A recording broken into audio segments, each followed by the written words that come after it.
federal death row inmates have pretty much said, Joe, leave me on the row. Death row, that is. Now, it sounds crazy, right? Because why would anyone say no to escaping the ultimate punishment? Well, let me break it down for you. I'm Legally Hype, and this is TSR Newz. So recently, Uncle Joe commuted the death sentences of 37 out of 40 federal death row inmates. That means no executions for them.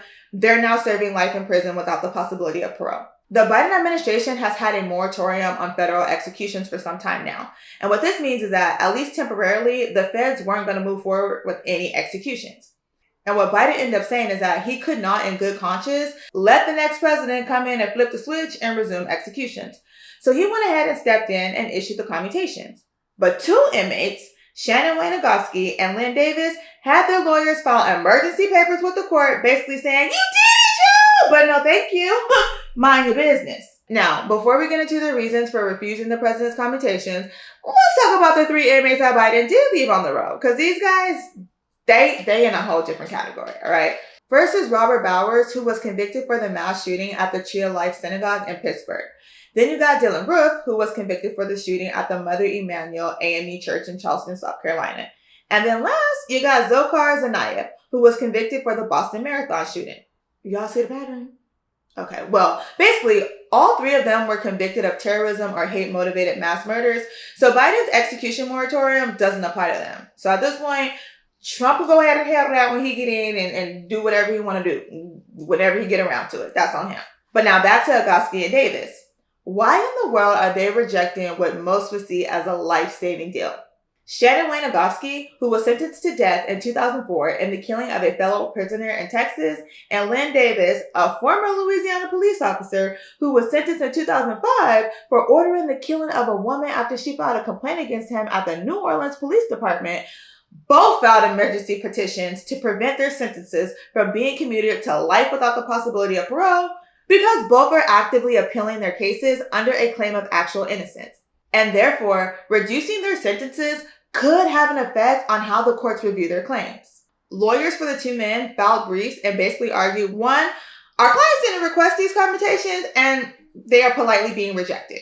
Second, by changing the death sentences to life in prison without the possibility of parole would disadvantage their clients legally. Basically, the commutations would remove the heightened scrutiny that death penalty appeals receive and potentially harm their ongoing appeals and efforts to prove their innocence. They also argue that the inmates' right to pursue their current legal strategies would essentially be messed up, okay, if they were to accept these commutations. Now look, the legal system can be very complicated, okay?